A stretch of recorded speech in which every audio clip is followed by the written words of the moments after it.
Bueno, hermanos,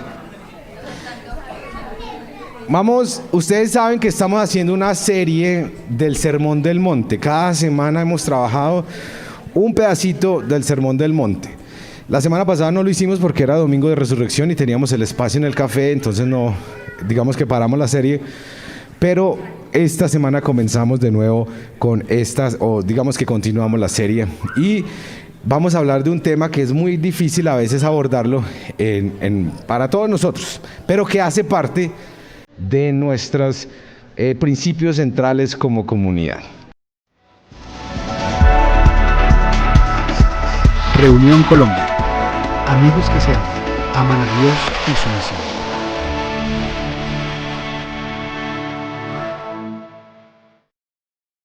Y quisiera comenzar esta mañana preguntándole lo siguiente: ¿cómo normalmente reacciona usted cuando tiene un conflicto, cuando tiene un problema, cuando le pasa algo? ¿Usted cómo reacciona? Se enloquece, ¿cómo es que? Se enchuquiza, se enloquece, mejor dicho, se enchuquiza. O usted coge y pum, se retrae. Hay un material muy interesante que se llama Alfa Parejas, que lo hemos trabajado y lo vamos a volver a trabajar este año con las parejas de la comunidad. Y ellos hacen, digamos, una analogía, una metáfora de cómo reaccionan las personas típicamente. Dicen que reaccionan de dos maneras. O como un rinoceronte, se lleva lo que sea. Güey, madre, aquí, mejor dicho, aquí todo el mundo se embaló porque ¡pum! Embistió a todo el mundo. Y está el otro, que es ¿quién? El erizo, que ustedes dirán: ay, tan lindo, yo soy erizo. El erizo se esconde, pero ¿qué hace después? Al que sea. Entonces, a ver, ¿cuántos rinocerontes hay acá? Levantemos la mano. Levantemos la mano los rinocerontes. A ver, rinoceronte acá. Cuando en una pareja hay dos rinocerontes, eso es un problema serio. Si su pareja también es rinoceronte como usted, le aconsejo que busque ayuda desde ahora. Hable con alguien, diga: necesito hablar de este tema. A ver, ¿cuántos rinocerontes hay acá? ¿Rinocerontes?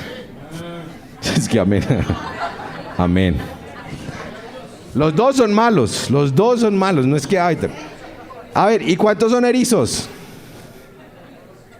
¿Usted qué, chino? Usted no levantó la mano en ninguna de las dos. ¿En cuál? Ah, rinoceronte. Erizos, ¿cuántos hay? Erizos. No, todos por allá son rinocerontes. Uy, qué descontrol esos por allá. Paul es erizo, sí, Paul es un ericito. Es un ericito tierno, Paul es un ericito muy tierno. Pero hay unos que son erizorontes, que ese es peor, ese es el peor de los peores. Bueno, pero quiero que me acompañen. Vamos a hablar de esto porque todos reaccionamos de alguna manera ante un conflicto, ante alguna situación, y tenemos típicamente una de estas dos reacciones. O embestimos, y aquí todo el mundo dijo: no vayan a emberracar a su papá porque, mejor dicho, esto se descontroló. O el día que su mamá se ponga brava, piérdase, porque nunca se pone brava, pero cuando se pone brava se enloquece, ¿cierto? Porque ella es más erizo. En el caso de nosotros, Aleja y yo, pues somos los dos. Yo soy el rinoceronte y Aleja es la eriza. Y eso es particular en nosotros dos. Pero yo les tengo que decir por experiencia propia que es mejor encontrarse con un rinoceronte berraco que con un erizo ofendido. No, mentira. Pero a mí me parece que es más peligroso los erizos. Pero es no sé, de pronto estoy hablando. Capítulo 5, versículo 9, dicen lo siguiente: Dios bendice a los que procuran la paz, porque serán llamados hijos de Dios. Dios bendice a los que procuran la paz.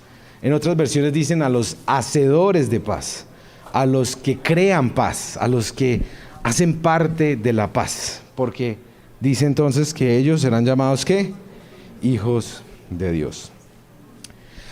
Y digamos que una de las cosas que nos parece muy interesante en esta serie de coger un versiculito y yo no sé cada domingo ir con un versículo es complejo porque pues el material de un versículo no es mucho, ¿cierto? Entonces uno tiene como que tratar de decir, bueno, ¿qué dice acá? ¿En dónde decía esto? ¿En qué parte aparece esto? Entonces, ¿qué significa esto que nos dice acá el Señor y qué es lo que está diciéndole el Señor a sus discípulos? Y para todos ustedes que de pronto están apenas, o llegaron a mitad de serie o apenas están hoy aquí con nosotros, cuando Jesús habla de las bienaventuranzas se está refiriendo específicamente al carácter de los discípulos que Él quiere ver. Es como el manifiesto de Jesús. Esto es lo que quiero ver en los discípulos míos. Los discípulos, los seguidores míos tienen que ser personas que tienen estas características. Y hemos visto entonces que los discípulos del Señor son aquellos que lloran, son aquellos que son pobres en espíritu, que son humildes, que tienen hambre y sed de justicia.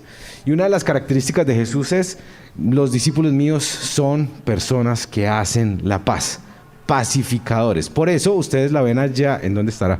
Allá, ese último principio de nosotros es pacificadores. Somos una cultura y buscamos ser una cultura de reconciliación, de la paz.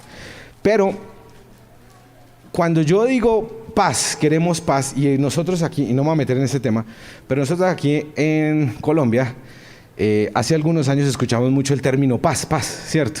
Y fue muy complicado porque habían muchas interpretaciones de qué significaba esa paz para diferentes personas.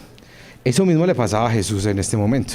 Cuando Jesús le habló a los discípulos, habían unos y les dice: ustedes son hacedores de paz. Habían ahí personas que entendían la paz de una manera y otros la entendían de otra manera. Y quisiera compartir con ustedes algo en esta mañana, en un poquito del contexto de dónde vivía Jesús y a quienes les estaba hablando en este momento.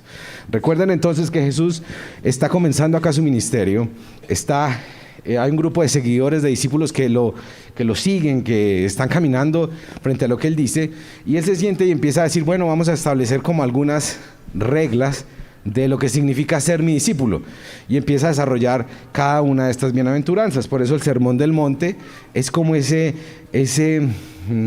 constitución de los que son parte o ciudadanos del cielo, ¿cierto? Entonces, Jesús le está hablando aquí a un grupo de personas de Israel del primer siglo que estaban bajo la ocupación ¿de quiénes? De Roma, ¿cierto?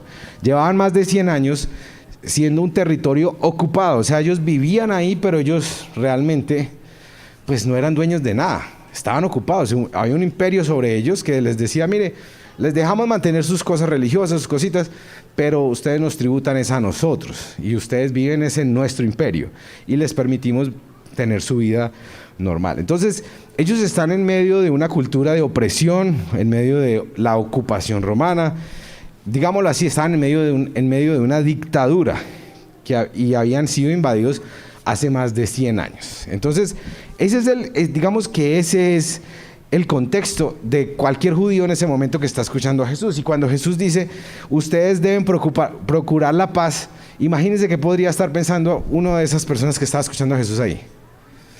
¿Qué sería la paz para algunos? Para haber paz tiene que ¿qué? Tiene que haber guerra, tiene que haber alguna cosa, porque aquí así no puede haber paz, ¿cierto? ¿Qué significaba para ellos la paz? Cuando vivían en un momento donde estaban oprimidos, donde estaban bajo una dictadura, un imperio, donde no tenían muchos derechos, donde, por ejemplo, si usted era judío, iba caminando en la calle normal con su hijo, iba pasando un soldado romano cargado de cosas, y el soldado romano le podía decir a usted: vea, lléveme esto, y usted tenía que cargarlo, o sea, no había opción. El soldado le dijo: lléveme la maleta, cárgueme no sé qué sería eso, alguna cosa, el escudo, el equipo, cárguemelo, y usted tenía que cargarlo. ¿Por ley cuánto? 1 milla. Y Jesús les dice a los discípulos: ¿ustedes qué? Caminen 2. Eso es muy duro, ¿cierto? Porque ese era el ambiente en el cual ellos estaban viviendo. Pero habían 4 grupos pues, digamos, centrales, en los cuales se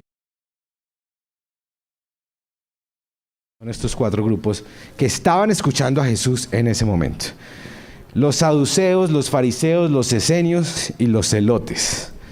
Y miren lo interesante, aquí les quiero hablar un poquitico de historia, porque es muy interesante entender quiénes eran los que estaban escuchando a Jesús. Uno a veces escucha a Jesús y uno dice, sí, Jesús dijo, hagan la paz, pero entender cuál era el concepto de los que lo escuchaban ahí y ellos qué entendían por paz es muy interesante. El primer grupo son los saduceos. ¿Quiénes eran los saduceos? A ver, alguien que me diga. Saduceos. Por la imagen no la cogen, no. ¿Quiénes eran los saduceos? Estos 4 grupos son judíos, o sea, son grupos que habían ahí en Israel. Y la sociedad está dividida en 4 grupos. ¿Los saduceos eran quiénes? Ricardo. Bueno, eran judíos. Pero primer grupo de los saduceos eran los ricos. Estos saduceos era la élite, los aristócratas que para seguir siendo ricos y seguir teniendo plata, ¿qué tenían que haber hecho? ¿Cómo? Pero antes de eso, ¿qué tenían que haber hecho? No. Pues yo no sé, pues hasta allá tampoco. Pero tenían que haberse aliado ¿con quién? Con Roma. Porque Roma les decía, mire, ustedes son ricos, alíense con nosotros, tribútenos a nosotros, les dejamos tener sus cosas, sus casas, lo que sea, y sigan como si nada. Entonces surge un primer grupo, que son los saduceos, que eran la élite, los aristócratas, que estaban aliados al imperio, que eran ricos, seguramente no estaban felices pues con que Roma estuviera ahí, pero de alguna manera, ¿qué pasó? Pues nos acomodamos. ¿Sí, mono? No, es que las saduceos también quieren acumular todo porque no creen en la resurrección. Claro, entonces ellos no creían, sí, era el mundo ahora. Bueno, eso es muy interesante porque pues es como si no hay más vida, pues acabemos con todo acá, ¿cierto? Disfrutémosla todo acá. Entonces estaba este primer grupo que eran los saduceos, que eran los ricos. ¿Algún saduceo en la Biblia? ¿Se acuerdan ustedes? ¿Hay alguno que de pronto dijo, yo quiero seguir a Jesús, me interesa Jesús? Estos también eran religiosos, hacían parte del Sanedrín, porque en ese momento toda la religión estaba fusionada con el Estado, entonces estaban ahí. ¿Algún saduceo que ustedes se acuerdan que hay en la Biblia? ¿Pudo haber sido el hombre rico uno? Mateo pudo haber sido un saduceo porque él pedía los impuestos a Roma. Ricardo. Nicodemo era saduceo. Podía ser. Es que habían los fariseos y los saduceos podían estar, digamos, muy similares en muchos grupos. Pero yo pienso, por ejemplo, que Mateo, sí, el joven rico, pudo haber sido un saduceo que le interesó a Jesús y dijo, bueno, pues de pronto este es el que nos pueda liberar de Roma o hacer algo, ¿cierto? Entonces está este primer grupo de saduceos. El segundo grupo son los fariseos. ¿Cuáles son los fariseos? No señala a la persona que tiene a su lado. No. ¿Quiénes eran los fariseos? Los líderes religiosos de ese momento. Era la élite religiosa del momento. Entonces, estos también tenían dinero porque hacían parte, digamos, de todo el establecimiento. Muchos de ellos académicos, y era una población con un harto celo y fidelidad por cumplir la ley. Al cumplir la ley vamos a ser libres, porque entendían también que parte de todo lo que estaban viendo era parte de no haber sido fieles con la ley. Por eso estaba este grupo de los fariseos. ¿Qué fariseos siguieron a Jesús? Nicodemo. El más grande de los fariseos que llegó a convertirse al cristianismo. Pablo era de los fariseos y llegó a ser un discípulo del Señor. Los fariseos no estaban tan alejados de la enseñanza y por eso Jesús habla tanto con ellos. O sea, Jesús tiene muchas interacciones con los fariseos también. Ahora, está el tercer grupo, que era el grupo de los esenios. ¿Quiénes eran los esenios? Lo que podríamos decir ahora serían los monjes, los del monasterio. Había un grupo de esenios que se retiraron y se fueron a vivir a las cuevas, a las montañas, lejos, al desierto. Y digamos que ellos entendían que tenían que estar separados, que tenían que estar en el desierto, alejados, digamos, de todo ese problema que había en Roma. Entonces ellos simplemente se alejaron e hicieron comunidades apartadas. ¿Se acuerdan de algún esenio que siguió a Jesús? Juan el Bautista pudo haber sido alejadito. Punto para mí. 2% menos en la frijolada del domingo. Angélica, listo. Esenios. Y el último grupo que había en ese momento en Israel eran los celotes. ¿Cuáles eran los celotes? Los más revolucionarios. Era el grupo de los radicales, el grupo de los militantes, el grupo de los revolucionarios y el grupo de los guerreristas. O sea, esto hay que... Por ejemplo, la paz, sí. ¿Qué hubo, Juli?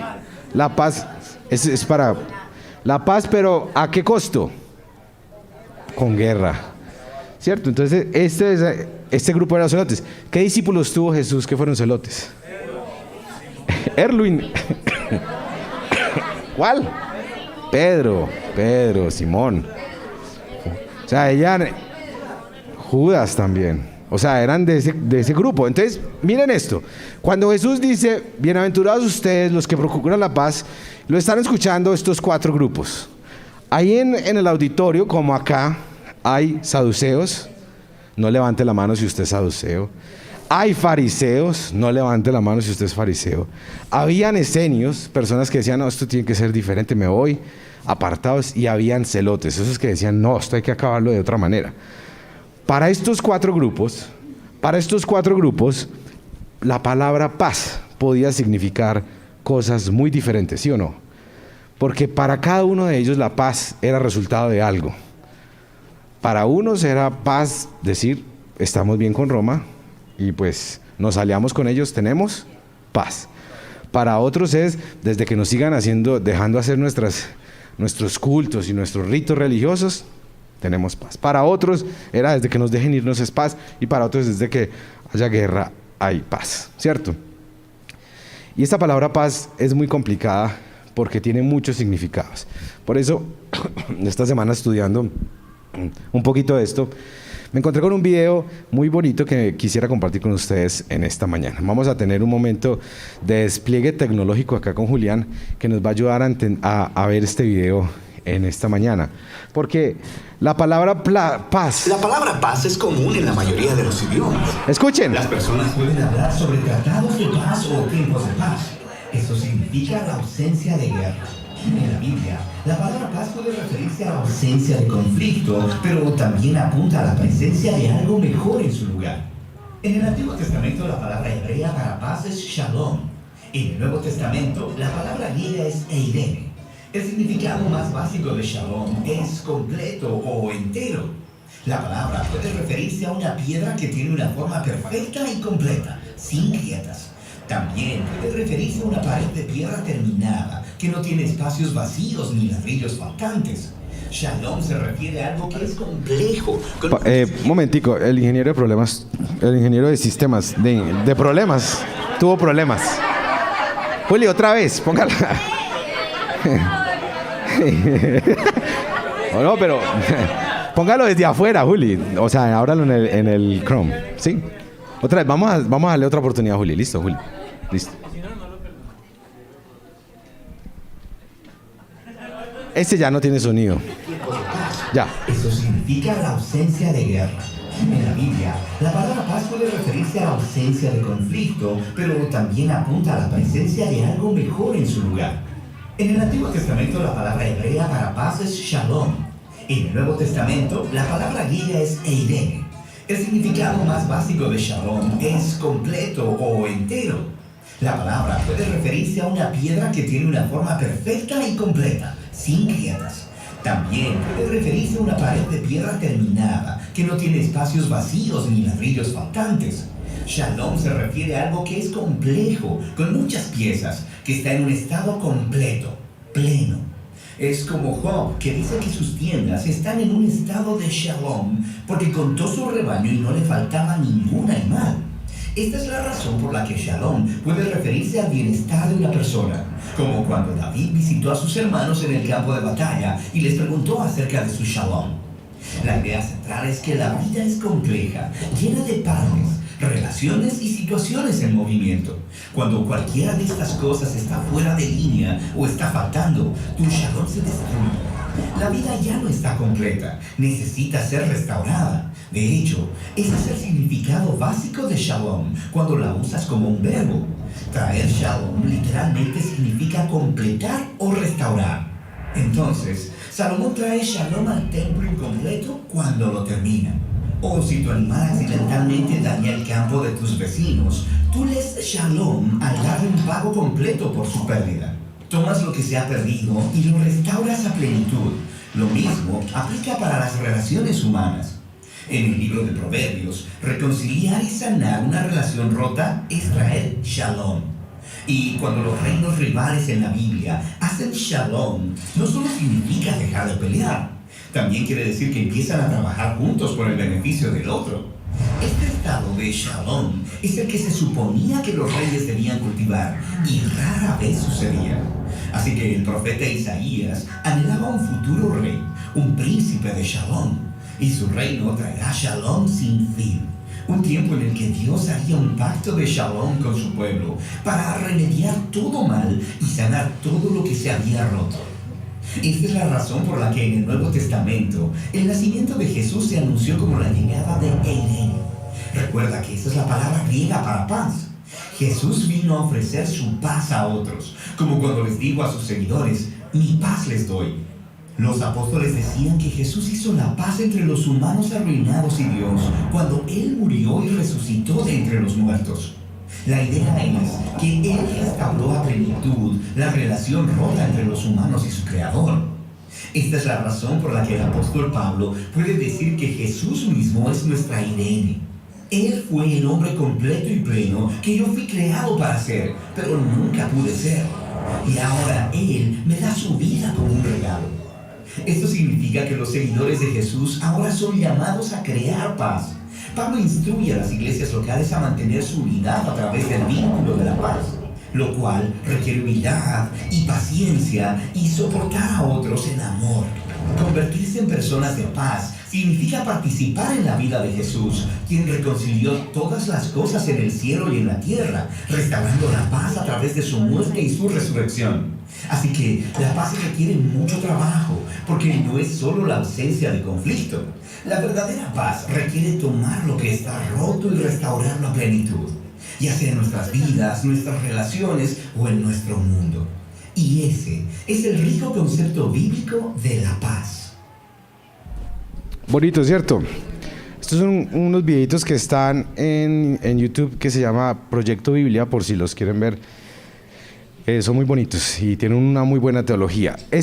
Por eso miren el término paz tan complejo, porque es muy grande, muy amplio, no es simplemente ausencia de conflicto, sino que aún en medio de la diversidad y del conflicto podemos tener paz.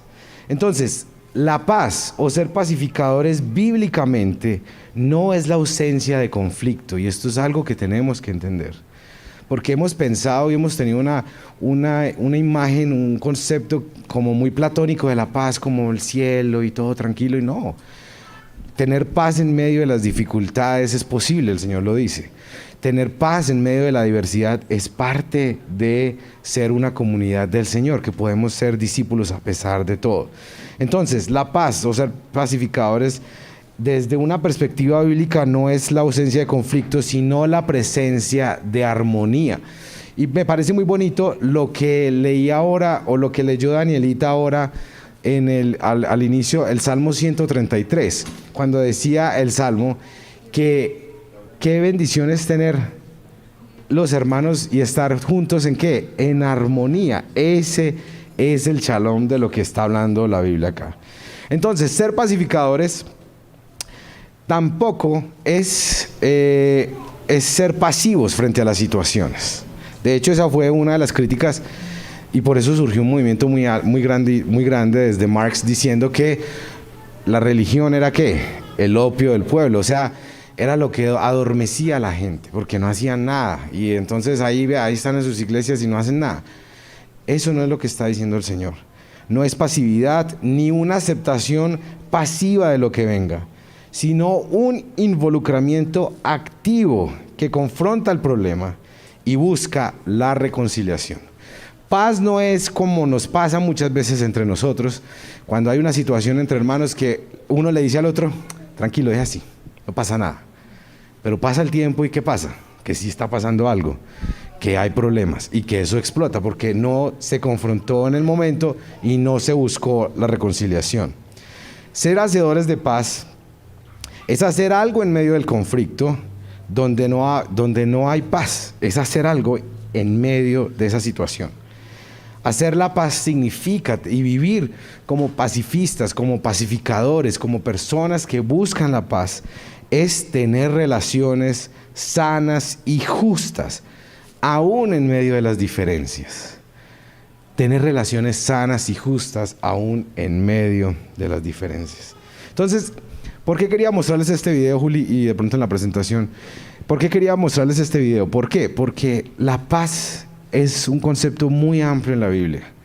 Y es muy importante entender que cuando Jesús dice que Él quiere que sus discípulos sean hacedores de paz, está hablando de esta paz, de la armonía, de la paz integral y completa que está en la Biblia. No significa entonces que una comunidad o un matrimonio o unas relaciones no tengan conflictos, no tengan situaciones, no tengan problemas. Es normal, porque esas son las relaciones. Pero en medio de eso se puede tener paz.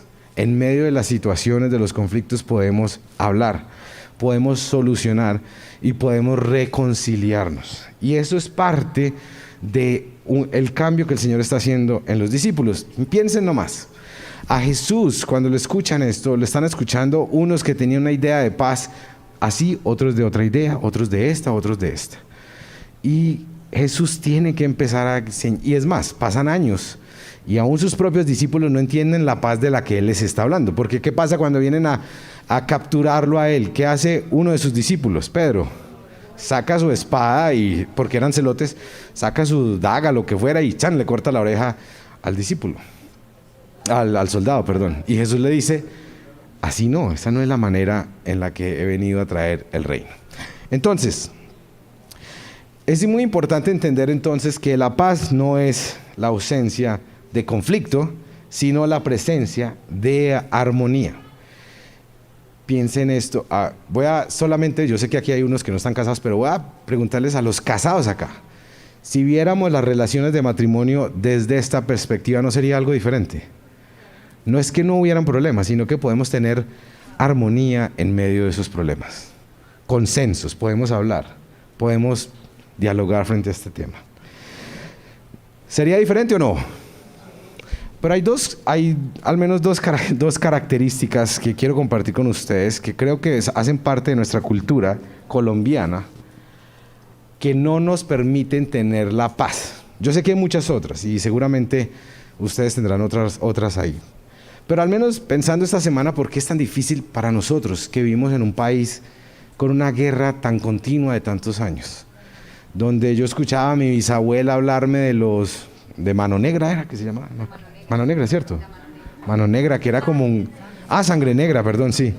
Y contándome las historias de ellos y cómo después llegaron el problema de los liberales, conservadores. Y ustedes escucharon términos como ¿cómo es? La franela. Corte franela. Sí, el corte franela. ¿No lo escucharon? No. Si no saben qué es el corte franela, averígüenlo por internet. Listo. Hicieron un estudio. A ver, vamos a salir del tema un momentico. ¿Cuántos aquí saben cuál es la abejita con ave? Levanten la mano, la abejita con ave. La abejita con ave. Uy, qué vejez. Los que no saben es porque son muy jóvenes. Entonces, averigüen también lo de la abejita con ave. Pero un país, o sea, uno de los problemas que creo que tenemos nosotros para vivir en paz y para ser lo que Jesús quiso que fuéramos, mujeres y hombres que hicieran la paz, es este problema. ¿Cuántos se acuerdan de esta imagen? ¿Qué pasó en esta imagen? También, solo los viejitos sabemos qué es eso. A ver, levante la mano los que vieron el 5-0, levante la mano.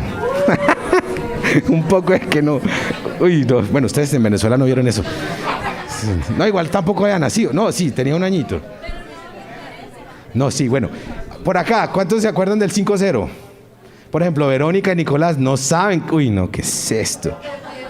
No saben qué es el 5-0. Bueno, el 5-0 ha sido el momento histórico más grande del fútbol colombiano. Digamos, pues, que histórico y que... Digamos que fuéramos grandes en fútbol, pero ha sido, digamos, de los mejores momentos que hemos recordado nosotros. Y es que Colombia le metió 5 goles a Argentina en la eliminatoria en Buenos Aires. Y Argentina, si empataban, quedaban eliminados, algo así, ¿cierto? Tuvo que ir a repechaje, o sea, mejor dicho. Y antes del partido le preguntaron a Maradona, que era jugador de fútbol, pero no estaba jugando en esa eliminatoria, que cómo veía el partido, y él dijo así: Argentina está acá, Colombia acá, siempre. Entonces, claro, eso cogió a los colombianos y nos enloqueció. Llegamos al partido y le metimos 5 allá. 5 goles, y no cualquier goles, unos golazos. Yo me acuerdo, yo tenía como 11 años, yo me acuerdo que esa calle es en lo que, o sea, todo el mundo salió, eso parecía que hubiéramos ganado el mundial. Salían carros, pitaban, eso botaban agua, maicena, una cosa loca, o sea, imagínense a Argentina ganando el mundial, eso pasó el 5-0 en Colombia. Sí, cuando Argentina ganó el mundial, imagínense lo mismo que los videos que pasaron cuando Argentina ganó el mundial, eso pasó en el 5-0 en Colombia. Pero miren lo complicado de esto. Somos tan complejos y somos tan violentos que ¿sabe cuántos muertos dejó esa celebración del 5-0? Calculen, ¿cuántos muertos dejó la celebración del 5-0 en Colombia? ¿Cuántos? Más. Ah, usted está hablando de términos locales. Ah, no, yo estoy hablando de Colombia, hermano. ¿Cuántos muertos dejó la celebración? 76 muertos en la celebración de una victoria de fútbol. Díganme, y no eran argentinos, pues, eran colombianos. Díganme si no somos un país muy violento, ¿sí o no? Usted podrá decir, no somos muy violentos. Manejando el carro, en estos días vi en las noticias, un señor empezó a darle bala a una buseta de niños en Bogotá, porque él atravesó, yo no sé, pero le daba bala. Aquí, o sea, respondemos, vale, ¿qué? Esa es parte de esta cultura violenta. Que levante a los niños a puro juguete, que así sí crecen, y así se vuelven buenos. Y yo diría, bueno, pues entonces seríamos el mejor país del mundo, porque a muchos les dieron mucho garrote. No. La letra con sangre. Sí, yo escuchaba, por ejemplo, de otras personas, no quiero decir como las edades, pero que los profesores les pegaban y todo, porque así hay que aprender, y les daban reglazos.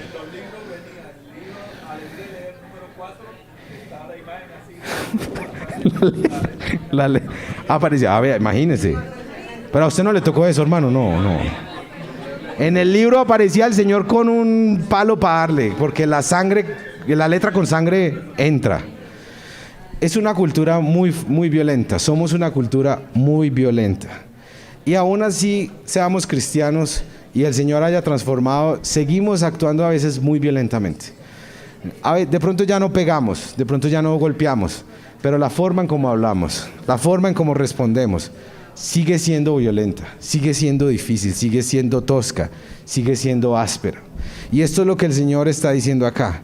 Y parte del problema de nosotros es ese, que somos y venimos de una cultura violenta. Ahora, digamos que esto ya va al otro lado en estos días, en nuestra generación, porque tener disciplina no significa ser violento. Y creo que a veces también nos podemos ir al otro extremo de no, que hagan lo que quieran, porque no, el Señor está hablando acá de buscar la paz. Entonces, el primer punto, la característica que creo que es difícil para nosotros vivir y ser pacificadores en medio de nuestra sociedad es porque somos una cultura muy violenta. Pero lo segundo es porque queremos evitar el conflicto. Nosotros no somos una cultura confrontacional, no somos directa. Por eso es más fácil ir a chismear con otro que decirle a la persona de frente, lo que usted me dijo no me parece. Entonces nos parece mejor y hablar con otro porque, uy, no, de frente no, yo no quiero tener problemas, ¿cierto? No quiero evitar problemas, quiero mantener la paz. Y no pasa nada. Eso también hace parte de nuestros problemas como cultura. Y esto también hace parte en todas nuestras relaciones, en nuestras relaciones de amistad, en nuestras relaciones de trabajo, en nuestros matrimonios. Esto nos afecta mucho, porque o usted es violento o usted se retrae y usted no dice nada. Y usted dice, no, no pasa nada, pero después con los años sigue saliendo. Entonces, la pregunta es, lo que el Señor está diciéndonos acá es, mis discípulos son hacedores de paz, tienen que vivir en paz, a ser creadores de paz. ¿Qué significa esto en medio de los contextos en los cuales todos nosotros vivimos? Miren que Jesús no les dijo, ustedes tienen que ser de este movimiento político, ustedes tienen que pensar de esta manera. No, ustedes tienen que tener paz, vivir en paz en medio de sus diferencias, en medio de sus situaciones. ¿Y cómo ser entonces hacedores de paz? Y creo que lo primero es en nuestras propias vidas. ¿Cómo aprender, Juli? Creo que la que sigue habla de cómo lo primero es en nuestras propias vidas. ¿Cómo puedo yo empezar a crear paz en mis contextos? Cuando alguien me pregunta algo, cuando alguien me dice algo, ¿cómo no reaccionar a la defensiva siempre? Piénselo en sus relaciones de amistad, de trabajo, de noviazgo, de matrimonio. ¿Cómo vivir en paz diferente en mi propio contexto? ¿Cómo no embestir? ¿Cómo no ser como ese rinoceronte que se lleva todo por delante y después tiene que empezar a devolverse, a recoger toda la embarrada que hizo? Porque eso pasa, ¿sí o no? Porque somos así. Yo soy muy rinoceronte y cuando algo, ¡pum!, exploto y luego digo, madre, yo aquí hice eso. Y le toca empezar a decir, mire, perdono, me ofendí, me ofusqué. Entonces, ¿cómo dejar de ser tan rinocerontes? Pero también, ¿cómo dejar de ser tan erizos? Que si pasa algo, digamos, no pasa nada, tranquilo, dejemos así. No pasa nada, no. Pero usted dice, pero esta se la guardo. Y esta se la saco en el momento indicado. Y veo muchos hombres casi lagrimeando en este momento cuando digo eso. Porque nos pasa mucho. Porque es parte de esta cultura también. Pero no, los hombres también. Nos encocamos y decimos, no pasa nada. ¿Cómo mantener la paz entre nosotros, entre las relaciones con los hermanos? En la iglesia, uno escucha a gente que dice, no me volví a hablar con una persona. Hace rato no nos vemos. Hace rato éramos amigos, pero ya no. ¿Y por qué? No, es que hizo algo que no me gustó. Pues dígale, no. ¿Qué? Quiero mantener la paz. No quiero tener problemas. Eso es una inmadurez emocional tremenda, cuando usted no es capaz de ir a decirle, hermano, usted a mí no me gustó lo que me dijo. Y el otro tiene que ser maduro para decirle, tranquilo. Miren, a mí me pasó esto en Canadá cuando estaba estudiando. Los canadienses son una cultura muy directa, mucho más directa que nosotros. Y eso es muy bueno. Porque una vez yo estaba en la alabanza en la iglesia y había una señora que cantaba, era para decir algo como muy particular como cantaba, era particularmente bonita la voz. Entonces yo no sé qué fue lo que yo una expresión hice, yo dije, eso es parte de mis problemas también, y como que no sé, y ella la notó, pero yo no me di cuenta de nada. Como a la semana ella buscó y me dijo, Andrés, necesito hablar con usted. Es que cuando estábamos antes del ensayo la semana pasada, usted dijo tal cosa y yo me sentí mal, porque sentí que lo estaba diciendo por mí.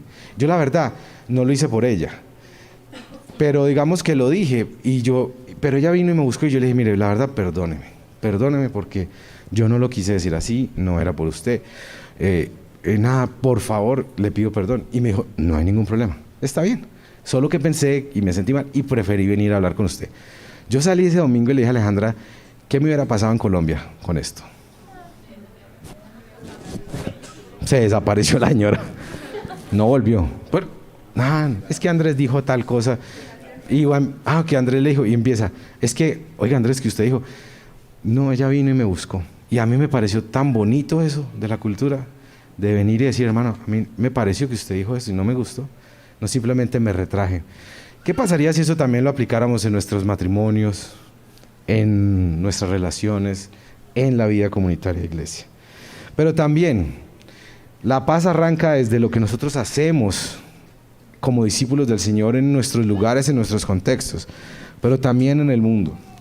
La paz no es la ausencia de conflicto, sino la presencia de armonía en medio de eso. ¿Cómo podemos ser nosotros hacedores de paz en medio de esta situación que vivimos? Localmente. Por ejemplo, cuando yo veo un proyecto como Lazos Humanos y como El Nido acá, Lady y todos los que trabajan acá, es un proyecto de paz.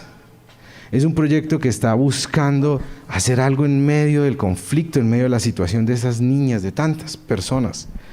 Y empezamos a trabajar en un mundo diferente, a cambiar un mundo diferente, a ser intencionales.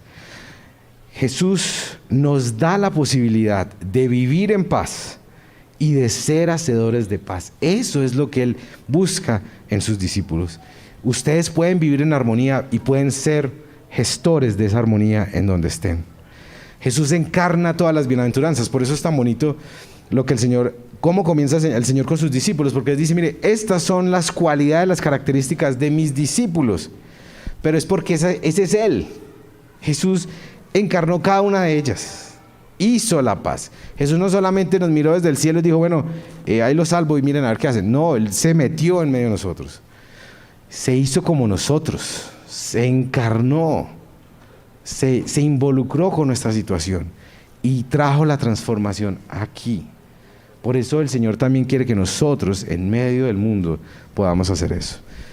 Y creo que la otra imagen es la imagen de la guerra y de la situación que vivimos en el mundo, que es tan difícil. Las guerras, escuchamos guerras en todo lado, en Ucrania, en Gaza, hermanos en África, nosotros acá. ¿Cómo ser parte de los hacedores de paz en medio de lo que estamos viviendo? ¿Cómo ser discípulos del Señor que dicen, Señor, queremos hacer algo? En esta semana, no sé si ustedes escucharon, que miren esto, a veces los que, bueno, no sé si tienen al Señor, pero hacen más. Un cocinero, creo que es español, que tiene estrellas de Michelin en Nueva York, y dijo, hay que hacer algo en medio de las guerras y todo, y creó un proyecto que creo que se llama World Kitchen Central o algo así, que es como la cocina mundial central. Y el hombre coge voluntarios de en todo el mundo y se van para lugares de guerra a darle comida a la gente.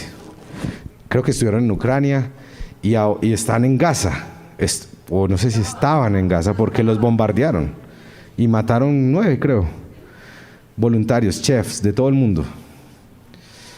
Uno dice, pucha, ¿qué necesidad tenía ese señor de hacer eso, cierto? Tenía restaurantes en Nueva York, en todo el mundo, tenía plata, todo. ¿Por qué? Porque ser hacedores de paz nos tiene que llevar a actuar diferente, a hacer algo. No podemos ver la situación, el conflicto y decir, qué pesar esos que están sufriendo. ¿Qué puedo hacer yo? ¿Qué puedo hacer para traer paz a mi contexto, a mi situación, a mi realidad? Entonces, ustedes saben que cada semana damos un reto, y el reto de esta semana es el siguiente. Anote, escríbalo y reflexione esta semana en esta preguntita. ¿Estoy siendo un pacificador o un generador de conflictos? En todas las relaciones. En las relaciones con amigos, en las relaciones en la iglesia, en las relaciones personales, en su matrimonio, en su casa. ¿Usted es alguien que pacifica la situación o usted es el que va y le mete leña y que se prenda esto? ¿Sí o no? ¿Cuál es usted? Cuando hay una situación entre otros, usted es de los que dice, no, venga hermanos, esto hay que trabajarlo, hablemos, cuadremos, venga. O usted es de los que dice, sí, yo sí sabía, ese man a usted la tenía montada. Madre. Y sigue la cosa creciendo, pero ¿cómo así? Porque eso es parte de ser discípulos del Señor. Vivir y ser hacedores de paz. Y ese es uno de nuestros principios, pacifistas. De hecho, creo que el otro mes, en mayo, vamos a tener un taller acá, un sábado creo, con un amigo de nosotros que es el rector del seminario menonita, Santiago Espitia, que va a venir a darnos un taller sobre lo que significa la teología anabautista, que es de donde nosotros hacemos parte, y uno de esos es el tema de la paz, ser pacifistas. Es central en nuestra teología. Pero no porque sea menonita o anabautista, es porque es de Jesús. Jesús dijo, hagan la paz, sean hacedores de paz, vivan con eso. Y eso trae unas implicaciones muy complejas para nuestra vida, para nosotros. ¿Cómo vivimos esto hoy en día? ¿Cómo vivimos esto a pesar de las diferencias políticas? ¿Cómo vivimos esto a pesar de las diferencias económicas? A pesar de tantas cosas. ¿Cómo podemos vivir esto? Así que les dejo este reto esta semana. ¿Está usted siendo en su matrimonio, con sus amigos, en su trabajo? ¿Estoy siendo un pacificador, un agente de paz? ¿O estoy siendo un generador de conflictos? ¿Qué tal si nos ponemos de pie y terminamos orando en esta tarde ya? Y quiero invitarlo a que piense ahí. Yo quisiera orar esta mañana porque la paz es algo que es transversal. Si usted no tiene paz, pues usted no va a poder dar paz. O sea, es muy difícil que usted trate una situación con paz cuando usted interiormente no tiene paz y usted vive en conflicto interno. Yo quiero invitarlo para que ahí donde está, cierre sus ojos y por unos minuticos le diga: Señor, yo quiero experimentar la paz que tú das. No la paz que el mundo me ofrece, una paz momentánea, una paz ligada a circunstancias, sino la paz que proviene de ti. Ese shalom, ese irene, que es una paz completa en medio de las situaciones y de las dificultades de la vida. No la paz porque hay ausencia de conflictos, de situaciones, de problemas, de dificultades, sino la paz porque hay armonía en medio de todo esto, Señor. Padre, yo quiero orar por cada uno de mis hermanos en esta tarde.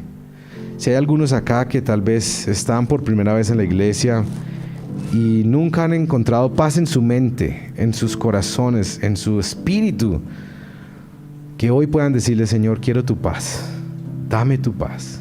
Y ahí donde está, dígale: Señor, quiero tu paz. Quiero experimentar la paz en mi mente que no tengo, la paz en mi corazón, la paz en mi espíritu. Señor, quiero experimentar tu paz. Señor, gracias porque desde el inicio de la creación, tu propósito fue darnos paz. Tu propósito es que viviéramos en armonía, es que viviéramos en el shalom, la plenitud tuya. Nosotros destruimos todo con el pecado, nosotros trajimos la guerra, nosotros trajimos el dolor, las divisiones, tanta cosa, Señor. Pero ayúdanos a vivir como tú quieres que vivamos en medio de todo esto, Señor. Si somos tus discípulos, somos agentes de paz donde quiera que vayamos. Somos personalmente agentes de paz donde quiera que estamos, en nuestras familias, en la iglesia, en tantos lugares. Pero también afectamos un mundo que necesita paz, agentes del shalom tuya, donde quiera que estamos, Señor. Ayúdanos. Y quiero invitarlo en esta mañana que tal vez empiece a orar ahí por situaciones que a usted le duelen en el mundo, donde no hay paz. Situaciones en Colombia, donde de pronto hay dolor, donde hay conflicto, situación. Empiece a pensar, vamos a tomarnos unos minuticos para interceder también por el mundo. Pedir que la paz del Señor pueda venir a esta sociedad, a este mundo que tan necesitado. Dígale: Señor, oramos por estas situaciones. Oro para que traigas paz en estos lugares, para que envíes personas, para que nos envíes a nosotros. Tal vez nosotros somos los que tenemos que salir de nuestra comodidad. Tal vez nosotros tenemos que salir de nuestro mundo para poder traer paz a otros, Señor. Ayúdanos. Ayúdanos, Señor. No permitas que seamos una generación ensimismada, que solamente busca la comodidad y la tranquilidad personal, pero que no hace parte de lo que tú quieres hacer, de la misión tuya en el mundo, Señor. Ayúdanos, Señor. Dígale, Señor, necesitamos tu paz. Levante sus manos ahí donde está. Levante su corazón al Señor y dígale, Señor, necesito tu paz. Necesito que traigas paz a mi vida, a mi familia, a mi matrimonio, a mi trabajo. Trae paz por esas personas que están perdiendo la esperanza, la paz, amigos de nosotros, personas que conocemos que se suicidan, que están acabando con sus vidas, que están destruyendo sus vidas y destruyendo las vidas de otros, Señor. Que podamos ser agentes de paz en esta ciudad, Señor. Bendícenos, Padre, y ayúdanos.